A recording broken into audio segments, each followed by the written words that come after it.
Welcome, dear listener. Let your worries melt away as we journey into a gentle tale of promise, patience, and an unexpected prince. Nestle into the quiet, close your eyes if you wish, and breathe mindfully. This is the story of the Frog Prince, first told long ago by the Brothers Grimm.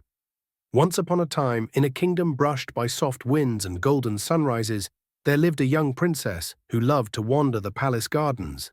She was clever, curious, and especially fond of a special toy, her golden ball.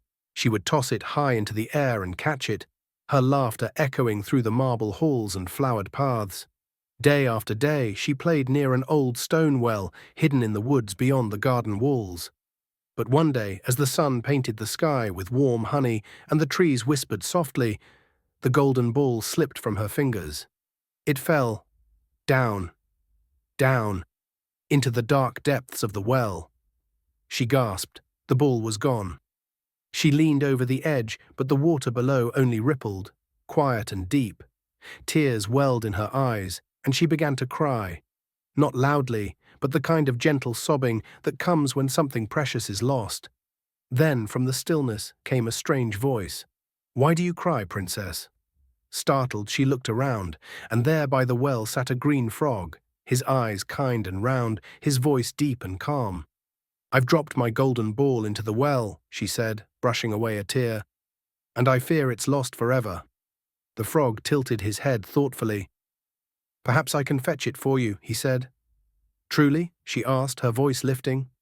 "Yes," said the frog, "but in return I ask for a promise. Let me sit beside you, eat from your plate, drink from your cup, and sleep upon your silken pillow." The princess wrinkled her nose at the idea, but her heart ached for her golden ball. So she smiled sweetly and said, "Of course, dear frog, I promise," and with that, the frog dove into the well. The water rippled, the air stilled, and moments later he returned, the golden ball clutched proudly in his mouth. The princess snatched it with joy and ran home, forgetting all about the frog and the promise she had made.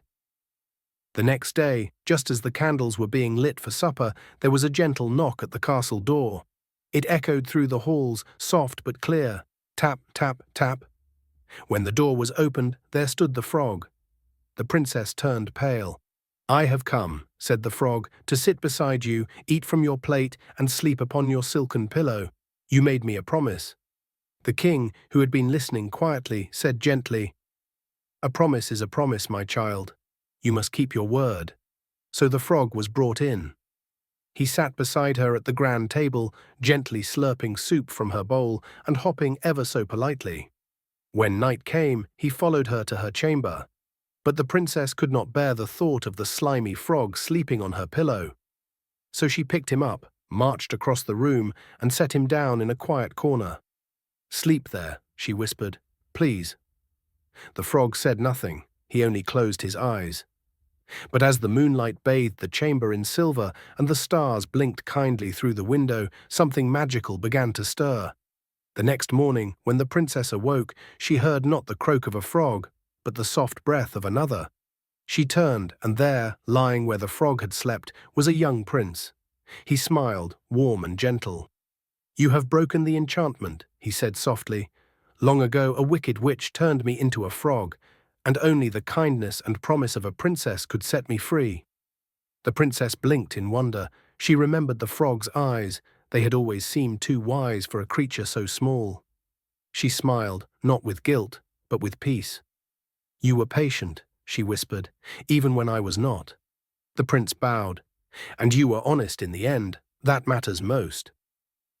The king and queen rejoiced, and soon a golden carriage was prepared to take the prince and princess back to his kingdom, a place of quiet forests, gentle rivers, and skies that held the glow of twilight.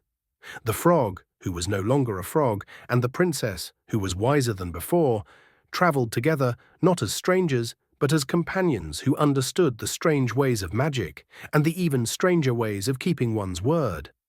And from that day forward, in a kingdom where lilies floated on ponds and the wind carried songs through the trees, no one ever forgot that kindness, patience, and promises, especially the small ones, hold a magic all their own.